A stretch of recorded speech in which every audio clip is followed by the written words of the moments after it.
Okay. Welcome. My name is Debbie Keener, and I'm the head of marketing and special projects here at the Oceanside Library.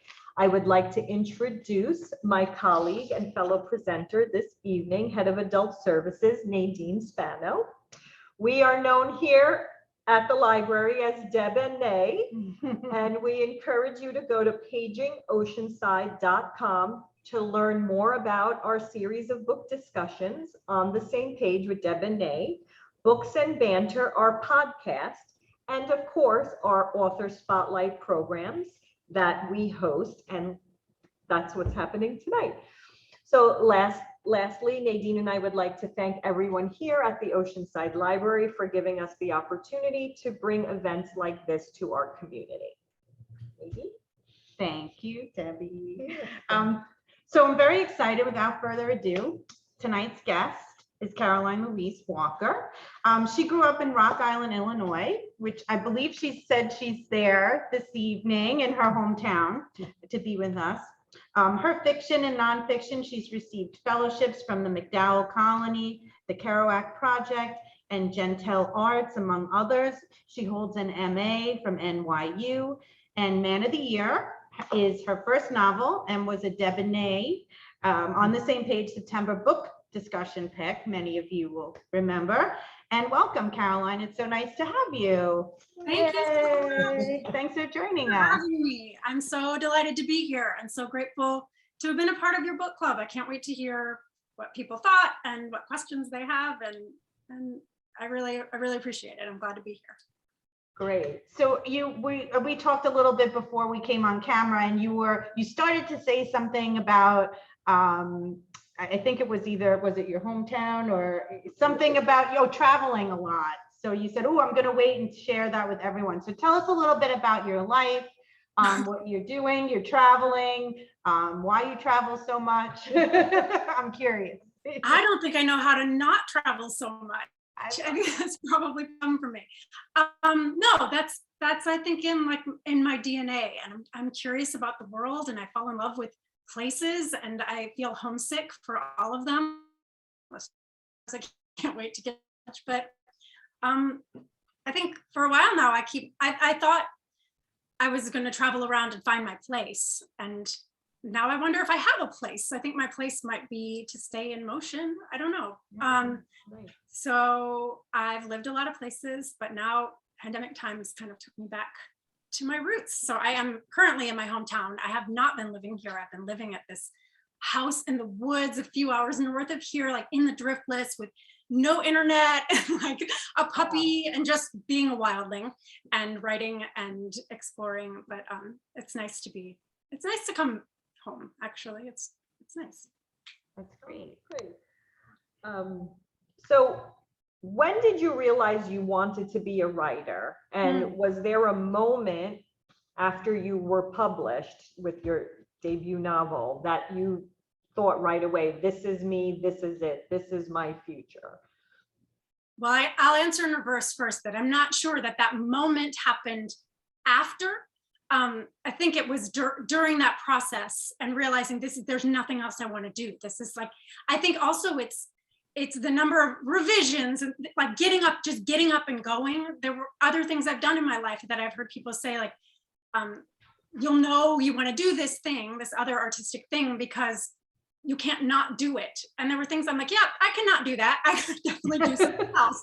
And this time, every time I start some new project and say, this is it. If this is not, like, if this doesn't land, I'm quitting, I'm moving on. This is like, I'm taking the signs from the universe. And I was like, signs from the universe, what?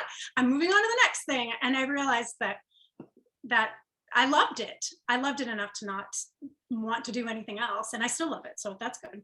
I don't know if there was a moment where I said, I'm going to be a novelist per se, but I think I was always a storyteller.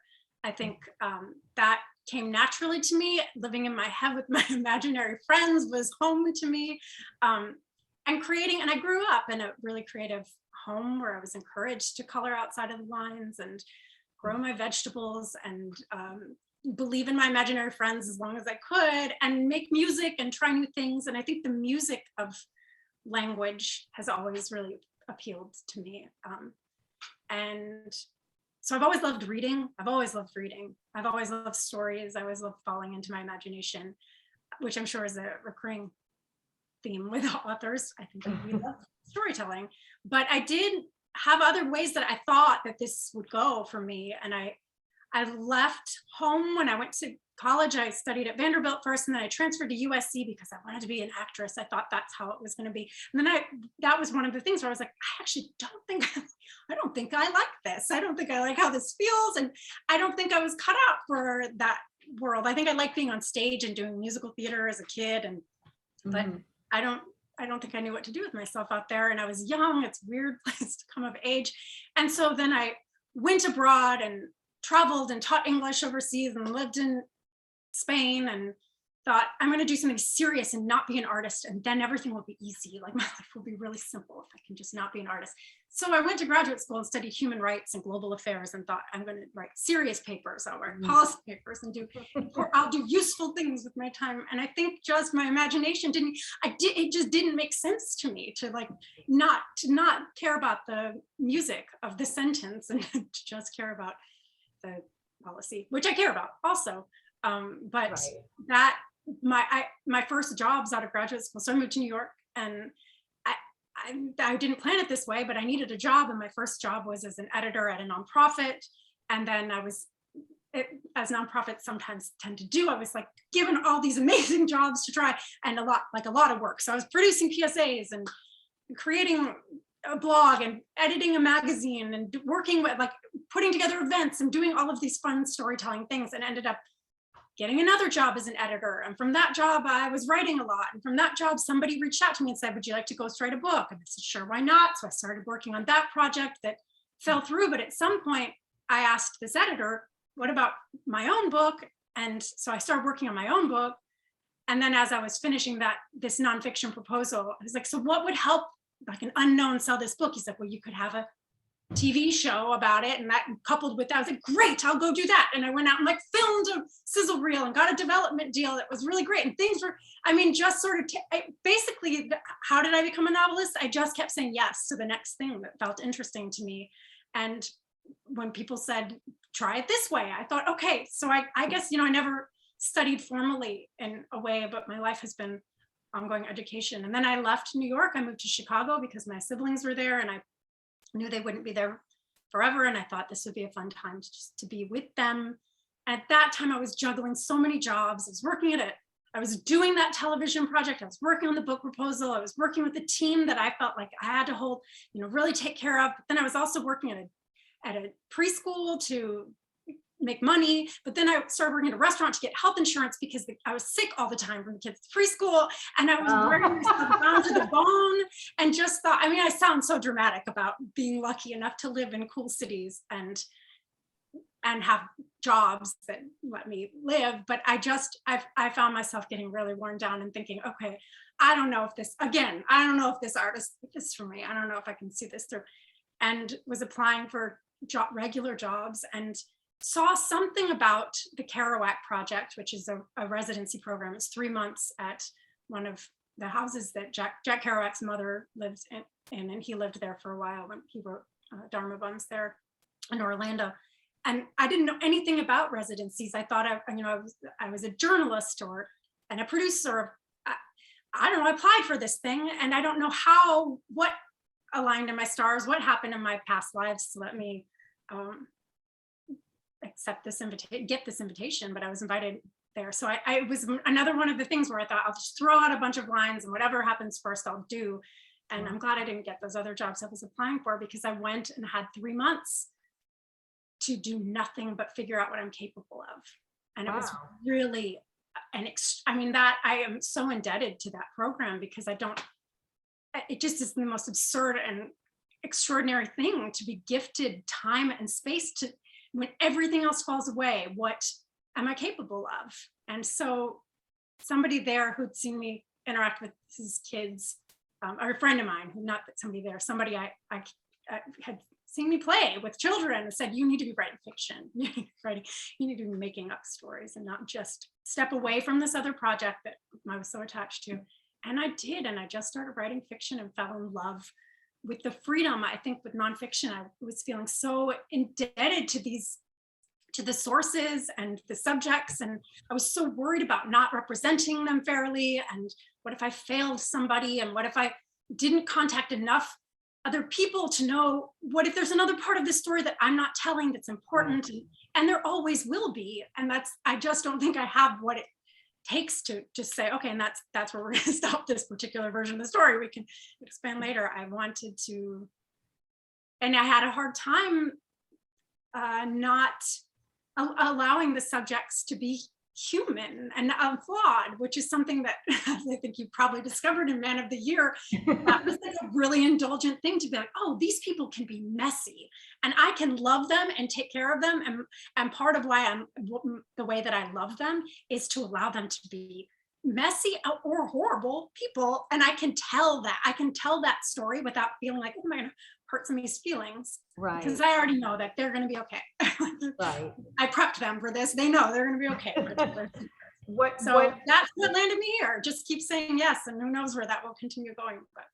And what was the spark for this novel? Like, what did you start with to come up with Man of the Year? Yeah, this is so different than a lot of the things. A lot of the time my brain works like really in a non-linear storytelling with lots of sort of wild happening. And this, it still kind of shocks me that I wrote a book about a rich man who does bad things. This is like, and now it's interesting. I started writing this book. Obama was president. Harvey Weinstein was still getting away with it. The college admissions scandal was not like a proper term. And it felt like, I wanted to turn the pretty doll inside out and talk about how futile and make it really unsexy, how hard some people work to avoid being uncomfortable. I'm really interested in like the push-pull between intimacy and an image. And right now in the world, I get so in my head if I start to do, I've like taken a break from, I just have like authenticity is really like, it's something I really spend a lot of time thinking about. And the more I think about it, the less I'm like in my own experience, which is silly. So that defeats the purpose. But in this world, it's an interesting question. So the actual plot of the book came from a conversation with a couple of men who were like, wouldn't this be a fun story to have a doctor do a really bad thing, like because he's insecure.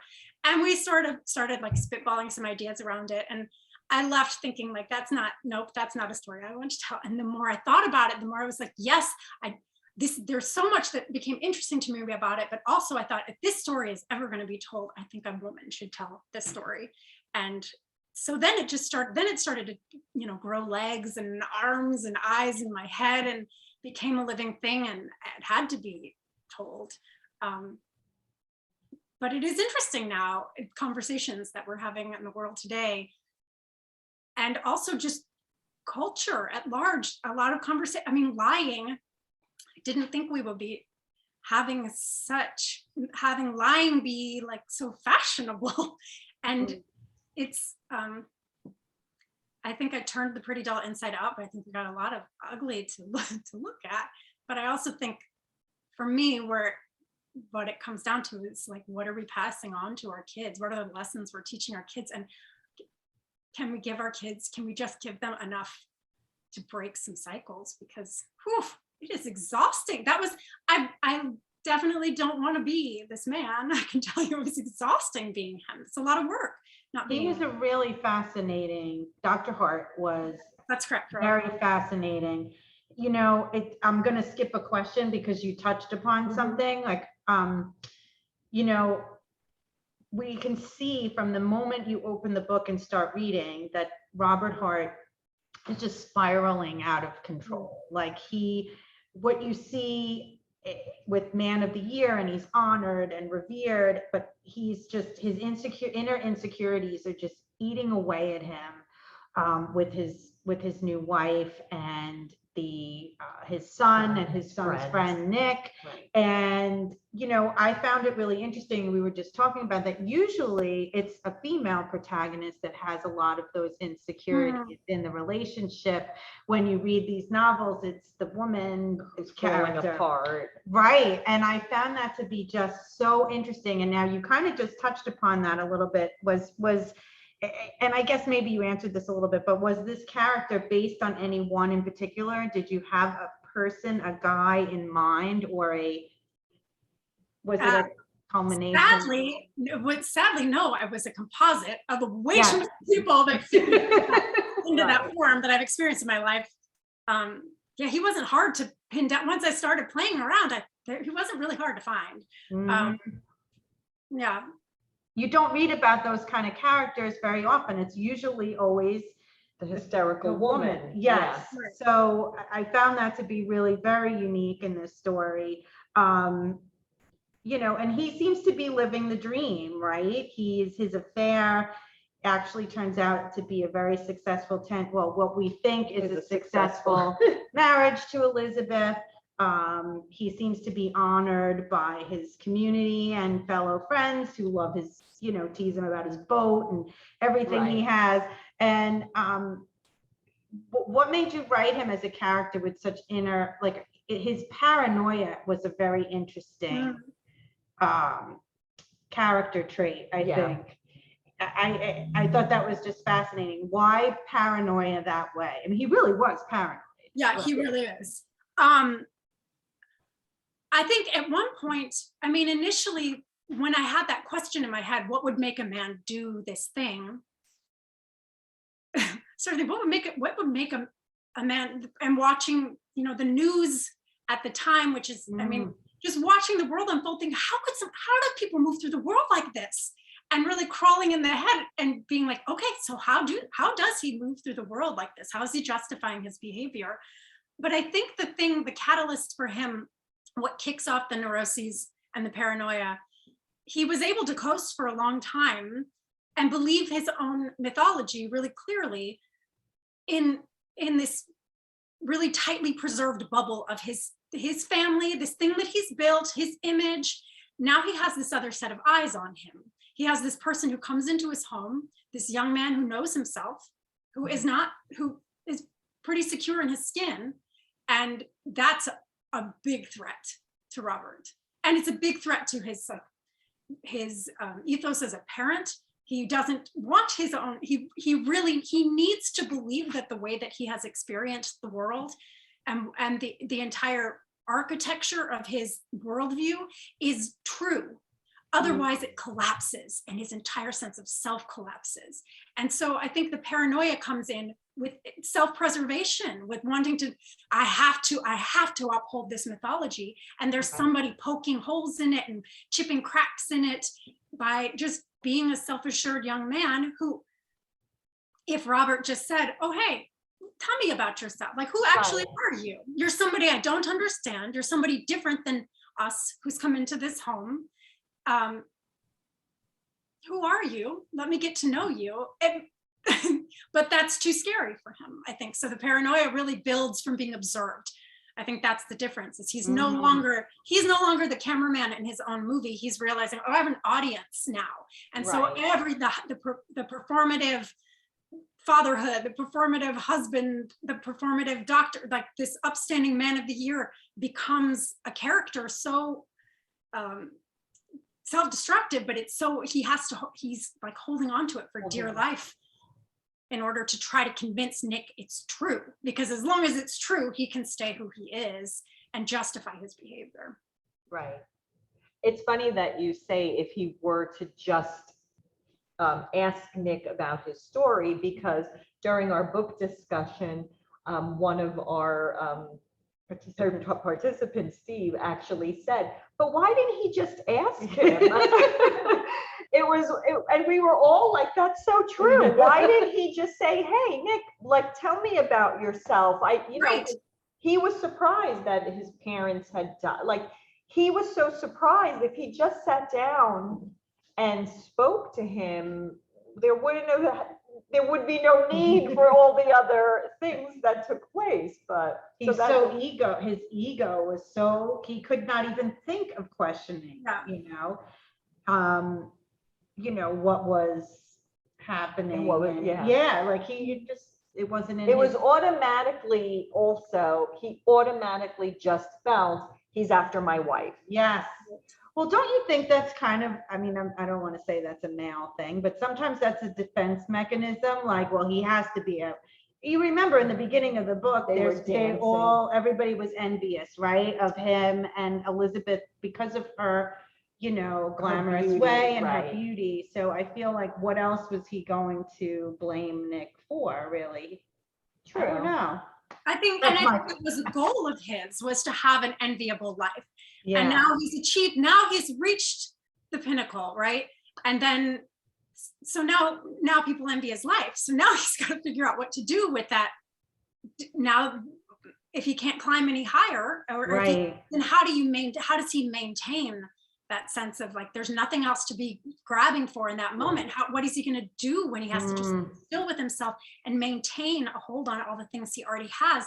Is it even that interesting to him anymore if he doesn't have to fight for it and prove himself for it? So I think that for him creates some tension within himself. But I also think, I mean, that is a question that it does confuse me as I was writing this and thinking about this, all of the men who could fit into Robert's form, and just watching in the world and leadership in this country be so afraid of people they don't understand, and how simple it would just be to learn about the people who feel like threats, like, oh, they're on my turf, these outside coming in and on my turf, and it's a threat to me and a threat to everything I stand for. And what if you just got to know them?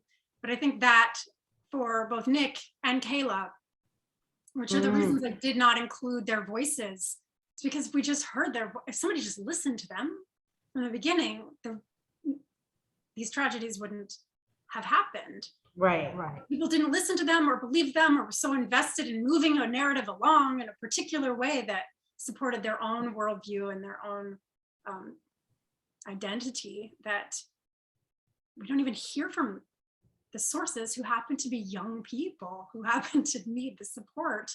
And that's the great tragedy of the story. Also, Robert being surrounded by people who are actually interesting and have their own full lives, and he can't see it. No. And that to me is the great tragedy, is like not how lonely it is to not be seen, but also just how violent it is to not see somebody, to not make an effort to see somebody, to see each other. And I think we ultimately find out that the way he looks at Elizabeth, or the way that he looks at his family members as objects, that the loneliness that comes from not being seen, and really that just the weaponry of not seeing somebody. You just really changed my whole, because even now that you said that, his best friend, Raymond, how here he is always supporting Robert. Anytime Robert needs him, he's there, even though he has his kids doing, I think it was a soccer game, like he still came out and met him for a beer. But Robert has his own narrative about him. It's actually like, I wasn't thinking that way. That's fascinating, actually, now that you're saying that, because he sees everybody as an object in his own movie. That's exactly right. Yeah. And I think Raymond and Emily, like, they are they're rough. He's rough around the edges and a little, can be a little harsh, but he's a good friend. Right. But he sees Robert, and he's always seen Robert. And that, I think, becomes so threatening to Robert that he has to kill him in his mind. He has to cut him off, because here's somebody who is, it's that in the boat, these pieces of his former self, of who he had been and who he, like, it's still representative of like what he could have been if he'd allowed himself to just, if his father too, if he'd been able to grow up and figure out what he enjoys, what does he even like to do? What kind of person is he? And I think Raymond, yes, he always supports him, but in the same way he calls him out, Right. he calls him on his business does. if he needs to be, which I think is that's like a good friend. It's really Right. uncomfortable to have somebody, put you in check. And Robert works really hard to avoid being uncomfortable. Right.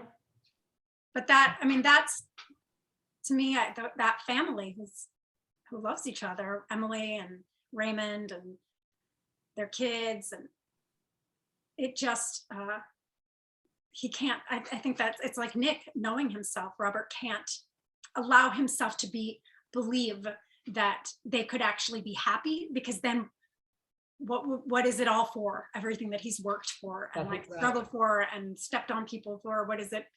What does it matter if that's not the thing that was going to make him happy ultimately? And then as a doctor, he does this really Oh. just awful thing and lies to Nick. And what you just said, because he hasn't connected with Nick, there's no empathy for Nick's situation whatsoever. Right. And he just does what doctors, it You goes hope against don't everything, do. that Right. that a caregiver should do. And he Right. lies to him about a diagnosis that doesn't exist. That's right. And to me, that was kind of it was really like a psychopath. Right. I think, Sorry, go yeah, ahead. no, it goes beyond even just not connecting to the world around him, but he's so disassociated with people that he even gave up. I mean, really jeopardizes this career with his office manager, who somehow also sees this. I mean, you see that there's She's this jeopardy covering there. up. Right. Yeah. I mean, I said, is he a narcissist? Is he a psychopath? Maybe he's a little of both. Yeah. I think he goes from a benign narcissist, a relatively benign narcissist, to a malignant narcissist in that moment. There's the flip where there's no crossing back. And it's after that he needs to sell the boat. He needs to cut Raymond off. He needs to do all the things that he needs to. It is like there is a break there for his identity, where he can no longer. There's no space left to hold for the child he once was, and the person he could have been. Do you think you wrote it, but I love talking about this book. Was his office manager Simone? She was very interesting and almost seemed to be intimidating him, but was that a figment of his paranoia, or was she really, because she kind of flip-flops a little bit from being like the perfect office manager to like, I'm going to, blackmail you a little bit. Right. But then I thought perhaps that was just his own, because he sees everything from his own lens. Right. I don't know, maybe that is supposed to be up in the air, but I questioned whether or not her motives were really what he thought they were. I think that I think, and my opinion is. You can say it. She's yours.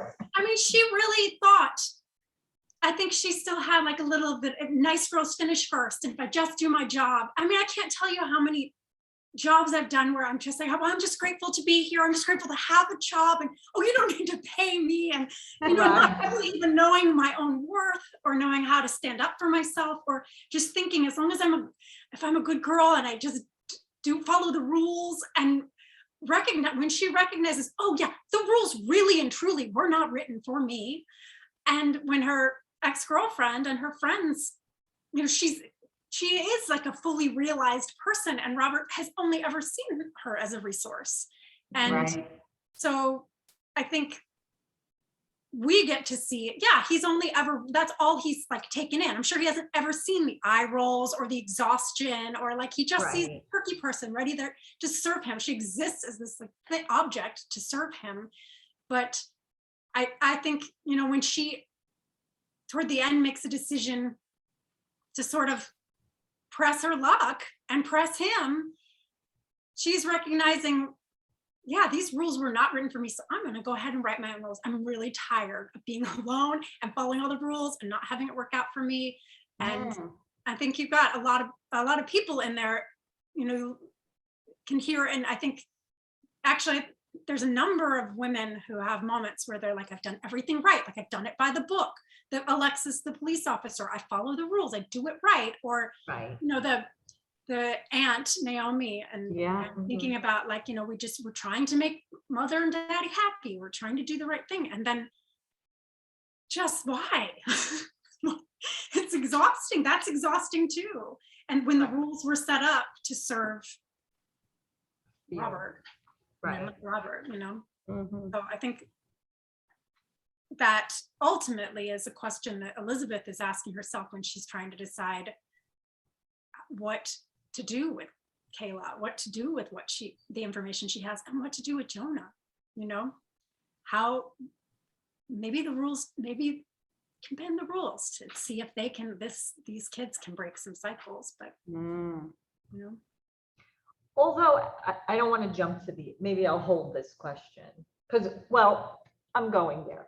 So you just said for the kids to break the cycle, but don't you find Jonah might have inherited a little bit of that, like the cycle, lion. right? Absolutely. Well, I think in my mind, the way that I feel like Robert and Jonah Robert at that age had a lot of, or Jonah has a lot of who Robert was at that age, where it's like, Jonah's not the person who Robert sees, but Nick sees him and just accepts him for who he is. Right. And I think that is so transformative for Jonah to be like, oh, I don't have to be, I can just be myself. I can figure out what I like and do that. Had never really occurred to him. And so here he is trying to figure out which route he's going to take. And it's like, he's been taught to be one way, and that's like, but his instincts, I think, ultimately, are we giving spoilers here? Is this Fine, I think everyone read it, actually. That's all. Ultimately, I think he has this opportunity from somebody who says, I will see you and I will listen to you. And he's like, oh, this is what it is to be heard. And he has a choice that he gets to make about whether he's going to tell the truth or not. And when he opens his mouth, I think that's like a lot, some black magic up in smoke. He's able to sort of break a spell, really. Wow. The therapist at the end when he sits down, and that's how it just ends like that. Yeah. Remember? Yeah. How it ends with him at the therapist counselor. office. Right. I'm listening. Do you want to tell me the truth? Yeah. Like something, did anybody ever say that to him? I'm listening to you. Probably never, right? No. Right. And what a Nick, difference that could make. All of the things, like everything that Robert's been through, if somebody had sat him down as a kid and be like, hey, let me see, what do you enjoy? Who are you? Right. I'm listening to you. Instead of put on this suit, look a certain way. Right. I'll get your test aced for you. I'll put you in the mold that is going to make you happy. Mm-hmm. And like not see this child. That's like, that breaks my heart. And so I think when Elizabeth makes a choice to bend a rule and she's got so much locked up inside of herself, and she has trauma and shame and regret and loneliness. It's like, if she had a girlfriend, would any of this have happened also? I think she needed a friend. Like, these people need friends is what they need. And that's what really changed for Jonah, is having a friend who saw him, and it didn't have to be a big dramatic thing to be seen and to be heard and to just be his own self. It's like, turns out it's much easier to be oneself, but it had been so much work to uphold something else. And I think Elizabeth had stuffed herself inside of herself, laced herself up so tightly inside of herself for so long, but she saw in that moment, do these children need to carry that pain in the same way that she's carried it her whole life and not allowed herself to have another friend because the promises she made and the pain that she's carried? Or can she just do what she can do for these kids to see if they can do it another way? Right. Wow. Which, what her choices, who knows? I'm not saying her choices are all altruistic throughout, or that she is, she's let go of a lot of herself, but whether, I'm curious, do you think that their marriage will survive after this book ends?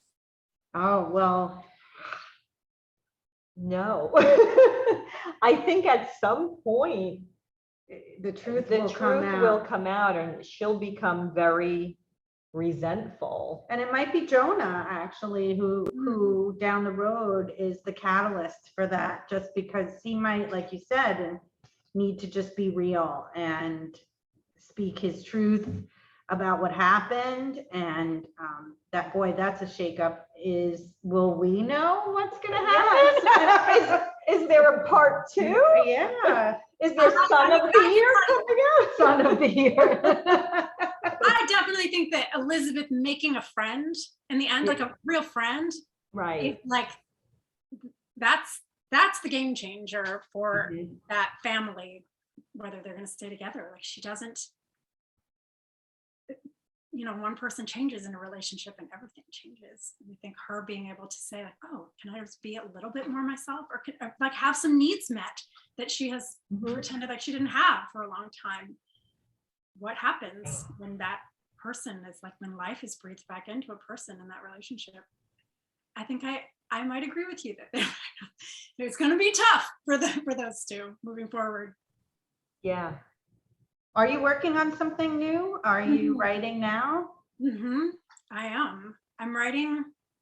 It's quite different in form, in structure, in tone, but I think you'll find that this time, and there's a lot more, I'm not a cynical person, really, like in my heart, which felt funny when I put the end on this book. I was like, that's like some dark business, but I think I was angry also. There's a lot to be angry about, watching people get away with it. And I don't know at what point I realized like, oh, this isn't his redemption story, because that's not what this is. These people are not, that's not like the glory of this story, because that's not what's happening. Like who gets the chance for redemption here? And I think the thing I'm working on right now has a lot. It's eerie and it's dark and there's some mystery and there's, I'm building sort of a treasure hunt for readers. I think that will be a lot of fun. I'm doing some fun stuff with it, but it's wild. It's like more, it's in the wild and it's lush and it's sticky and it's got a very different feel, but ultimately it does come down to talking about like, how do we allow children to be themselves? How do we give children the freedom to be their own people, and the love it takes to let our own, like, and I'm not just talking parents, I'm talking like as a culture, what we teach young people. And we're so attached to lies and so attached to, personas, and what the courage it takes and the love it takes to just allow people to be messy and real and nuanced and figure out what they love. And it's a luxury. My life has been like, I think about that Kerouac Project and what a gift that was. Like, what a luxury it is to have had the opportunity to take a pause out of my life and be dropped into this experience to learn what do I like? How do I tell a story when I'm not telling it for somebody else? How do I do this? And finding my own voice on the page. And that I'll never take that for granted. Like I hold that very, very dear. I know that that's not a thing that happens to, that's not like a normal thing. It's not that I think like, oh, everybody should have this opportunity. I mean, it'd be great if everybody had this opportunity, but in the little ways we do that, in the ways we teach our kids how to move through the world and love one another and love themselves. So I think a lot of those same themes you'll find about honesty and what we tell our children, what we allow our children to see. And I know what it's like to have people be like, well, don't tell so-and-so, don't tell so-and-so. And like everybody's whispering around somebody who probably is the person who needs to know it the most. And like self-awareness, like, is it a crime to allow people to see themselves? What genre will it fall into? Have you decided? It's fiction and it's for adults, and it's it's not, I would not, it was not a domestic thriller. Okay. In the Man of the Year way, but it is a family saga. Okay. Oh, okay. I like that. Like it's much if this is taking the lens and getting like a deep close up and to the close up to the point where you're like pushing through the navel of this person close up, that one pulls, this next project pulls quite wide and allows us to see the ways that one person's choices can affect. I mean, it's about art and inspiration and potential and what we allow, what we nurture or don't nurture in young, brilliant minds, and how somebody's decisions can influence what the world gets to experience generations down the line or not. Right. Well, you'll have to give us a heads up when it's. I will, you know I will. Date. We'll have to put it on our shelves and pick it for a future book It would be discussion. my pleasure. Actually, speaking of book discussions, we love our book club. We love everyone that joins us. Are you part of a book club? I'm not right now, which I should be. I ought to be. I'm not. You could join ours. It's online. I'm part of my own book club in my own head. I feel like the isolation of the like introversion and isolation of being an author has just gone so next level in pandemic in this I can imagine. that I'm like a book club that would require me to be with other people. What is that even? Like I have no social skills. I don't know how to function very well. And this is a delight to be able to practice. So you're always welcome, even though, you know, we're on Long Island. You could do our book club from wherever your travels should I take wish I should be in a book club. It would be fun. I'm not talking to myself about books or not. I have friends though that one friend in particular that we send each other recommendations and we trust each other's instincts and taste quite a bit. So that's nice. At least and then we'll talk about the books. Maybe it's a sort of loose book club too. Well, our book club loved the fact, as Debbie said, that it took place on Long Island, and it really did help bring the novel to life a little more. So I know that Dr. Hart was living in Sag Harbor. Have you been? You went, you were in New York for a while. Did you go out and visit Sag Harbor? I did. I didn't go until I finished the first draft. I decided that having chosen this place for me, I mean, I grew up in the Midwest. I'm not fancy. I'm not fancy, not grew up fancy. So there is like, it felt like useful to have it romanticized and sort of for that first draft, like, ooh, this like Disneyland of a beautiful place where wealthy people go with their yachts and come at it from that perspective, since that's what I wanted the reader to sort of fall into that. And that's the idea that Robert had built in his head. So sort of to not know it that well, but to romanticize it, which I mean, it is pretty romantic. It's pretty beautiful.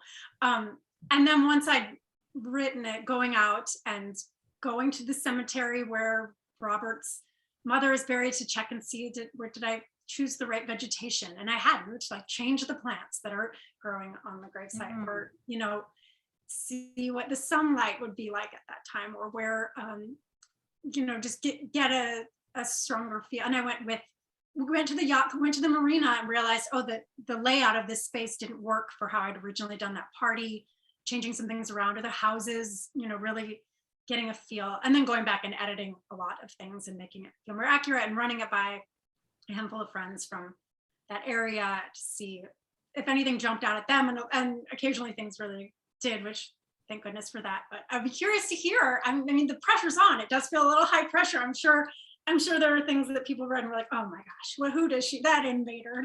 I think the only thing that came up was the distance between Babylon. Yeah, and that's it. Sag Harbor. I think he made it there in like 30 minutes, and we were like, yeah, that wouldn't happen. Being like, okay, where would the sun be at that month, at that time, in the rearview mirror? Would he be blinded by the light? Or how long, looking at the map, checking traffic, running it by people. And I'd called the freeway, the highway, or something. I used the wrong term. So I got some tips on that, but I should have tested it in rush hour. Only us Long Islanders know that. But I loved it. I'll tell you what, it still stays romantic in my mind, all of it. And Babylon, I mean, it's all beautiful. And so I'm glad that like, oh, all of it is pretty dreamy. It was a nice homage to Long Island Yes. for us. So we appreciated that very Yes. much. I'm glad. So any chance that this will be optioned for streaming or a movie or? There are conversations happening now. Ooh. There's some wheels turning, but I can't talk about it yet. But Okay. I will keep you posted. I love it. Okay. Me too.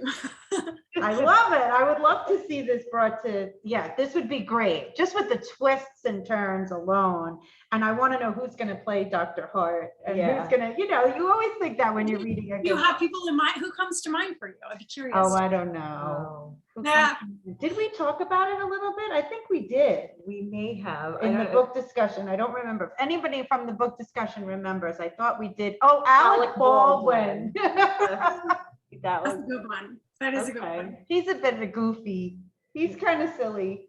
No, but he could be a good. I think he could be a good Robert Hart. Yeah. He might be a little older than Robert. Maybe Yeah. Robert Baldwin at peak. How old is Robert? I mean, Alec Baldwin. He's pretty old now. He might be in late, maybe 60s. That's what I was thinking. And so we need somebody in their 40s, 50s. Yeah, right? Well, I'm excited for it. Yeah. I'd binge it. I could see this being broken into episodes. Totally. Oh my gosh. Good. I could also. So Good. So because you wrote suspense and thriller for your first one, I just added this little question if you've been following the Gabby Petito case. Actually, I have been. Like as a suspense writer, like that has it seems to have all the dynamics of we were talking about it before, of like almost like, A novel. a novel. Right. I think this case, I have a lot of feelings, man. It's so heartbreaking. The story is so tragic. The American obsession with true crime, and then like, I'm not gonna lie, spending more time than I ought to, not commenting, but like observing, peeping in on these Reddit forums and watching them blow up and watching people, so much good nature and then so much just like how this appetite for it that makes me extremely uncomfortable. Mhm. And then also the appetite for like this story, just how many young women go missing and how many, this is getting people talking about Indigenous women who at these numbers. I'm glad people are talking about this because it is like the story, this particular case is so media friendly, but it's also like that is so sick. It's a person. That's the part that true crime stuff really, I do get a little squirrely about. This is hard. The whole thing's just it's heartbreaking. And it's also just the amount of the video, the amount of media, and thinking about all the people, like real people who have crossed paths with this person and these people, and what these little like pieces of information people had were not like living people walking around with pieces of information, or like family members who realize that other people are like in these forums coming up with theories that, I don't know, the whole thing makes my head kind of spin. It's very intrusive into it's a so intrusive. Yeah. It's so like trauma. dehumanizing, taking a person and making her a character. And people contributed to finding her with footage from these conversations. It's not that everybody has nefarious intent. It's complicated and it's complex, and I'm glad people are talking about it. And I think there's a lot of people. That was like, when I was growing up, it was snatched kids and missing kids. That was so much like, that was everywhere. And like the names of the girls from my school, or like the missing signs all by the grocery store. These names are so burned in my mind, and that just, it feels like it almost, I don't know, it was so prevalent. And then it's uncomfortable and it's horrible and nobody wants to talk about it. And I'm glad people are talking. But you're bombarded with it. Conversations to be had. yeah, and you're bombarded on the phone and it's like popping up on all the news feeds and Yeah, everything. So you almost, even if you don't want to look at it, you're kind That's of right. forced to in a way. That's right. Well, I want to make sure we end on a really good yeah. note, Yeah. not with that. But we always do our lightning round. We were telling you a little bit about it before, where we just ask you some fun questions. Mhm. We see how many questions we could get done in a minute's time. Right. Do you want to do the clock? I'll do the clock. Okay. I'm telling you these things. I'll probably just be like, what? I've never read a book. No, you'll get don't these. have a You will. We'll see. We'll see. All right, hit me. You ready? We're Yes, ready? ma'am. And go. Netflix, Hulu, or Amazon Prime? Netflix. What are you currently binging? Hotel de Luna. Just finished Vincenzo. Ooh. What's your favorite pandemic snack or cocktail? Oh, like cheese, so much cheese and crackers, just like sometimes not putting them on the cracker and just putting it all in my mouth. Book or movie that gives you a good cry or a good laugh? anything with an animal, man. Charlotte's Web, the cartoon from the done. If I'm emotionally constipated, Charlotte's Web, over. Sorry, taking too long. Next. What character of a book, not yours, or a TV movie series would you like to have dinner with? Oh, I don't know, Nancy Drew. Ooh, time's up. But that's Time's a up, great but that's answer. Yeah, that's a good. Did you like the Nancy Drew mysteries when you were a kid? Yes. Yeah, those were great. I have my mom's books, and she Mm. loved Nancy Drew. So she sort of drilled that into me too. I think she wanted to be Nancy Drew and Annie Oakley both. So me wanting to be my mother, I also wanted to be Nancy Drew and Annie Oakley at some point in my childhood. Well, we do have a few questions from the chat too. I'm sorry, I did it out of order. Let's see. Some of them I think you may have answered. This one, right?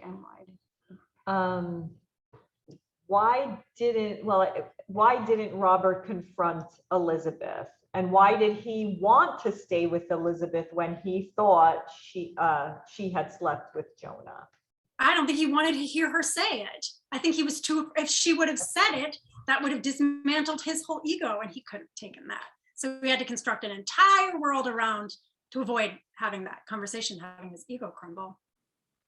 Right.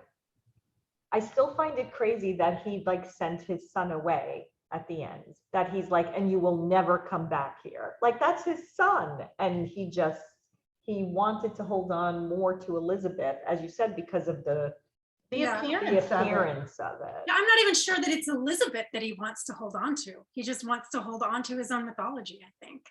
Right. Everything he can to uphold that. And it's getting slippery. Wow.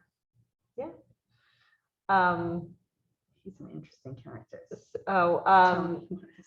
Our assistant director came on and he said Alec Baldwin is 63 and he's from the class of 76 from Burner. Well done.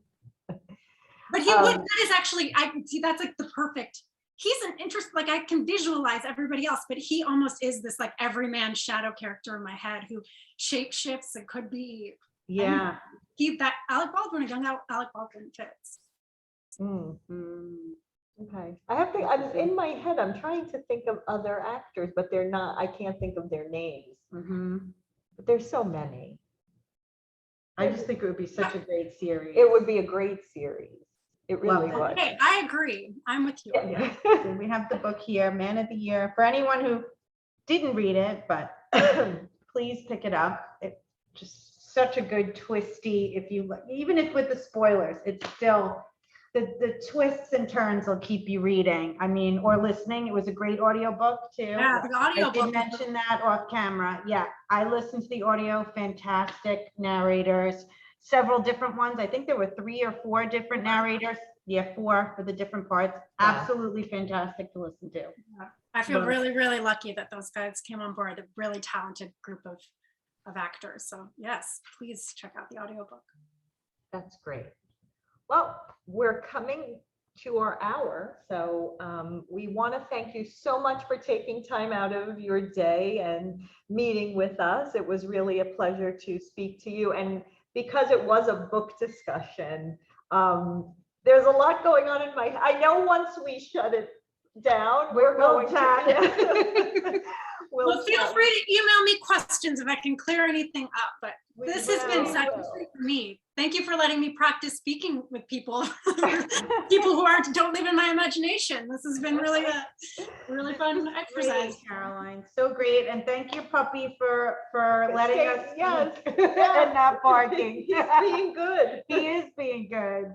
Oh yeah, oh, my pup? The puppy. Yeah, I know. This is amazing.